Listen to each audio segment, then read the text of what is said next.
So it's called argumentative. I've already posted the vocab for argumentative on Google Classroom. So all students should be able to see that. I've also posted the newsletter for this week on Google Classroom and on Parent Square. So let's kind of get into it. What is argumentative? Argumentative is a text where the author investigates a topic by presenting a claim and supporting that claim with evidence. I'm going to kind of compare this to the scientific method because you guys already know that. You've already learned that last year in second grade as well as with Miss Wilson this year.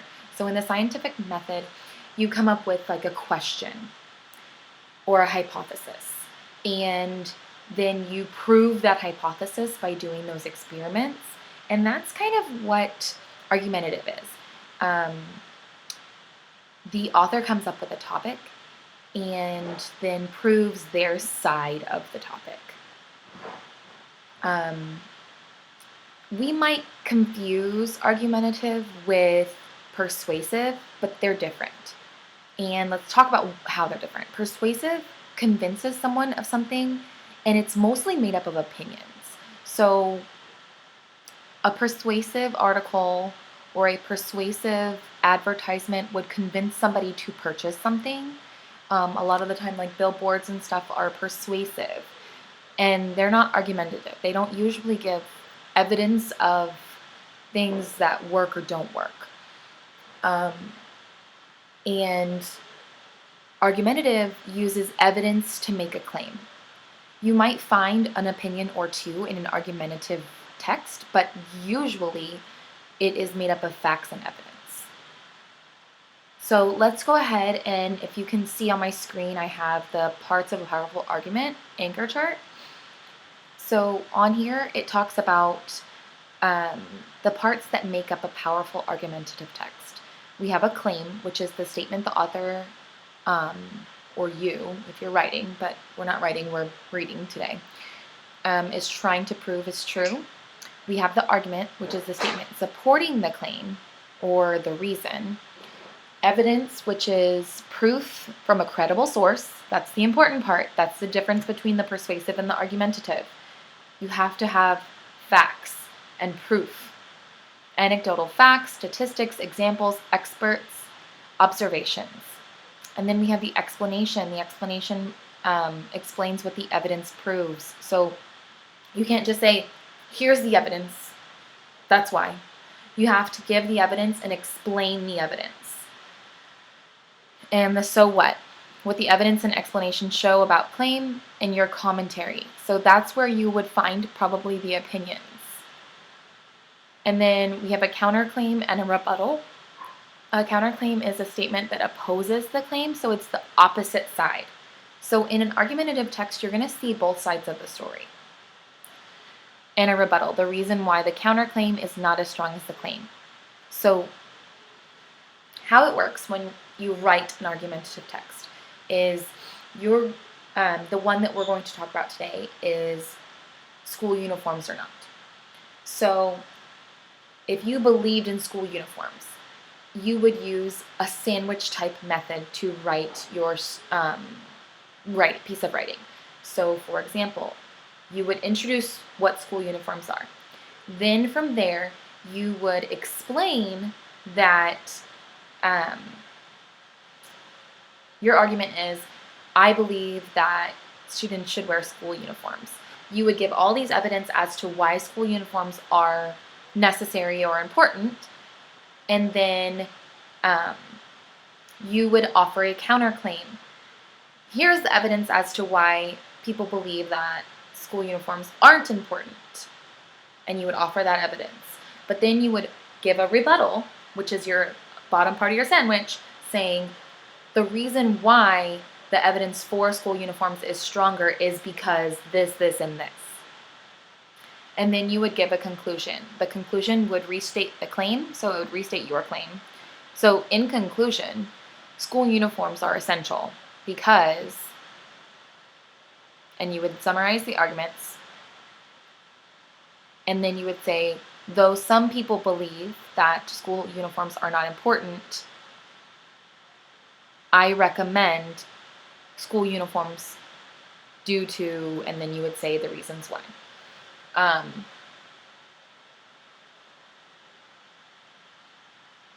In objective tone, you would have no personal pronouns. So instead of saying I, like I've stated, you would say the recommendation is to have school uniforms. And then a formal tone, which is serious. So usually argumentative texts are serious texts. Let's go ahead. We're going to review some argumentative text information in a PowerPoint.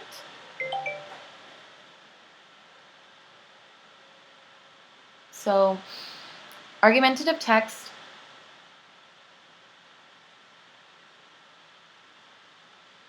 is a text in which the writer develops and defends a position or debates a topic using logic and persuasion.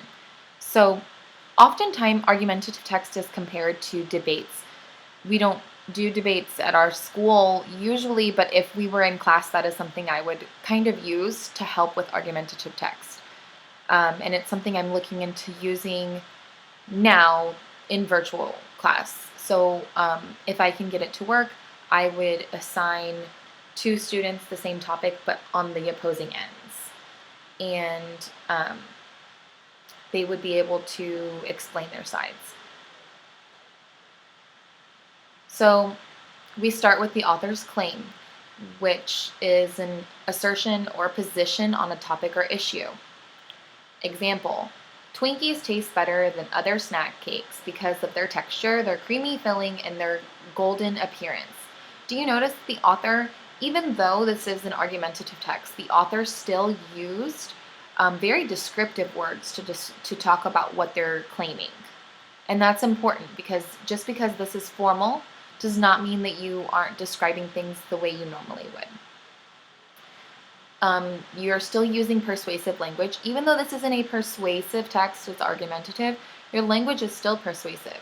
The author uses persuasive language to get their message across. In the end, not everybody's going to agree with you, no matter what you argue. But the purpose of this type of text is still to convince people of the author's opinion being correct. Types of persuasive language used is hyperbole, metaphor, and similes. So remember, similes use like or as to compare. Metaphors compare things, saying one thing is like another or the same thing as another. They do not use like or as. Hyperboles are an exaggeration. So they still use these type of figurative language in order to get their point across. Fact and opinion. This one is huge. We still struggle with fact and opinion, so I'm going to give some examples of facts and opinions and explain to you why one is a fact and one is an opinion. So a fact is the truth, and it's verifiable. You can get the answer by looking it up or even looking at that item and figuring that out. An opinion is a view, a judgment, or an appraisal about a particular matter. Opinions can show an alternate point of view. Quotations can be very persuasive. Facts can be used to support the author's claim and shock and surprise the reader. So facts would be, for example, SST Houston wears uniforms. That's a fact. You know it's a fact because you wear a uniform every single day at school. An opinion could be SST Houston shouldn't wear uniforms. An example of a fact or opinion. Fact, Mrs. Uresti has 70 students. Opinion, Mrs. Uresti should have less students. Mrs. Uresti should have more students. Fact, Mrs. Uresti teaches 3rd grade reading. Opinion, Mrs. Uresti is the best 3rd grade reading teacher. Do you see the difference there? The fact gives something that's verifiable, but the opinion gives something that people might think or might not think. Audience. Who are you writing this for?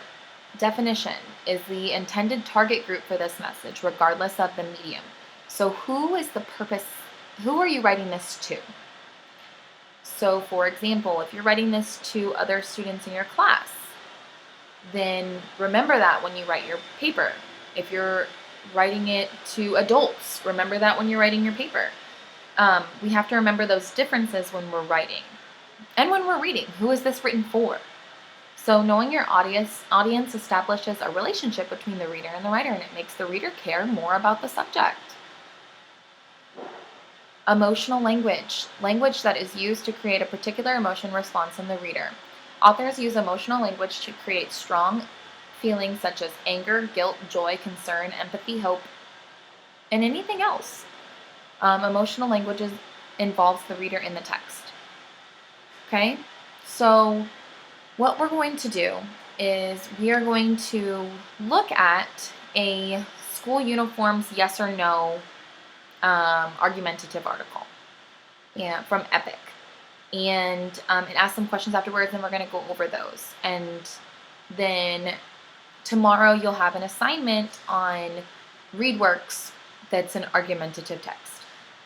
If you guys need help, remember, please always reach out to me. Send me an email, send me a text. Have mom and dad send me a parent square message. Anything, I can definitely help with those things.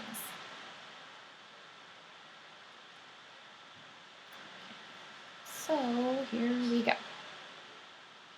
School uniforms, yes or no? So I'm going to read this to you guys, and then we're going to go over the questions at the end.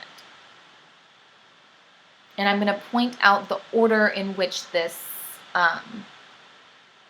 goes. So, introduction. I don't like it. I do. What is an opinion? Everyone has one. If you ask your friend or family about a topic, how they feel about it is their opinion. Others will agree or disagree with your opinion. We must respect each other's opinions, even if they are different. Let's talk about school uniforms. Have you thought of the positives and negatives of having school uniforms? Some like them, some people like them, some people don't. But each side has arguments that support their opinion. So, arguments for school uniforms. People who agree school uniforms should be worn are proponents of this issue. They think school uniforms benefit students, families, and education. Have you ever been on a field trip where students wandered off, or maybe you couldn't easily find your class? School uniforms can help students stay safe on field trips. If everyone looks the same, the group can be easier to keep track of. Uniforms can make students easy to recognize on campus and off campus. They can make the school a safer place. Schools have lots of distractions. Think about what distracts you in school. By having school uniforms, students may be less distracted by what others are wearing. School uniforms can help reduce bullying. Every student can fit in because they are wearing the same thing. Mornings are tough. Uniforms make it easier to get ready for school. Having only one option reduces the stress of choosing an outfit. This can help you make it to school on time. School uniforms can save money. Families only need to worry about one simple outfit each school day. School uniforms can create school pride and unity. All students can feel like they are a part of the same community because they are wearing the uniform. Arguments against school uniforms. So this is where you're going to show your counterclaim. People who disagree with school uniforms are opponents of the issue. They see problems with schools requiring students to wear uniforms. Why would you want to look like everyone else each day? Wearing uniforms can promote conformity. If all students dress alike, will they all start to think alike? Opponents say students do not like uniforms. Not all students like the color or type of school uniform they have to wear. Choosing an outfit for a school gives you autonomy. School uniforms can affect your decision-making skills by not allowing you to pick out your clothes each morning. Students may not learn how to make appropriate clothing choices if the choice is already made for them. School uniforms have been blamed for behavior problems. Some students make poor decisions, and opponents believe it is because they are not allowed to make simple choices such as the clothing they wear to school. What kind of clothing do you like to wear?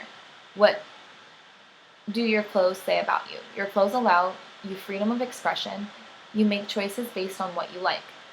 Clothes represent what we like and who we are. Shirts that support sports teams, causes, or bands express our interest in the world. What happens after school? What do you wear then? School uniforms can be added costs for families. Parents must pay buy regular clothes and school uniforms. If you wear uniforms to school, you still need to have regular clothes when you get home and on the weekends. You decide.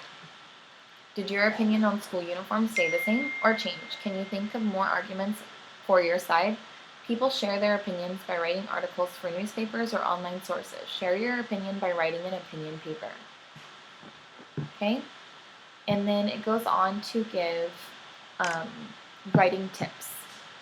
Tell your opinion first. Use phrases such as I like, I think, blank is the best blank.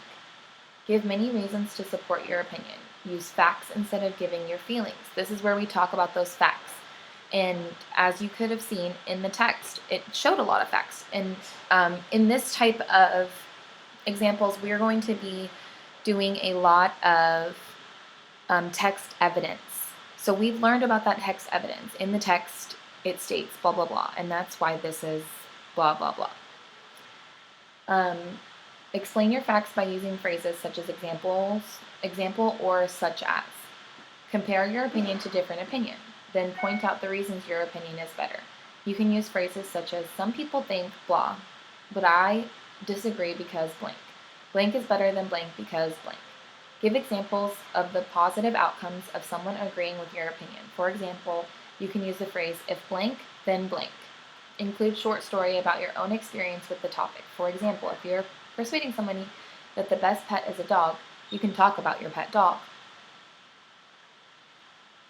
Restate your opinion so that the reader remembers how you feel.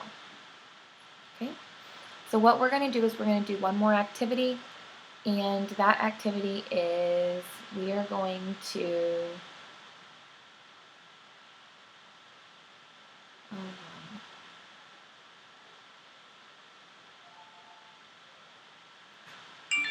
take a look at argumentative or persuasive writing. So we're going to say, so argumentative is the author's purpose is to present information that supports a claim. So remember, these are usually facts. The persuasive writing is the author's purpose is to persuade or convince somebody to do something. So we're going to go through these and decide whether they're argumentative or persuasive. It is certainly true that cell phones are a distraction in many situations. That sounds like an opinion, so I'm going to say that that is persuasive. An informal survey found that 16 out of 20 middle school students agreed with the statement, cell phones are a distraction in many situations. Do you see that it used the same type of wording, but it gave you a fact that 16 out of 20? That's a fact right there, and that's a statistic.